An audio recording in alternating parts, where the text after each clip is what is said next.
Hi friends, did you know that not all animals have red blood like us? Let's discover some amazing examples. Horseshoe crabs. They have blue blood because of copper instead of iron. Octopuses.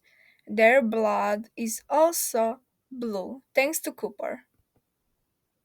Crustaceans. Shrimps, lobster, crabs. They also have blue blood. Sea snails. Many of them have blue blood as well.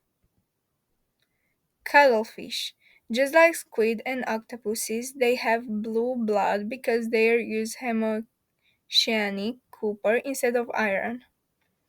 So, in nature, blood can be purple, green, blue, transparent, or even pink, not just red like ours. Thank you for watching this video. Please subscribe to my channel for more amazing animal facts. Bye!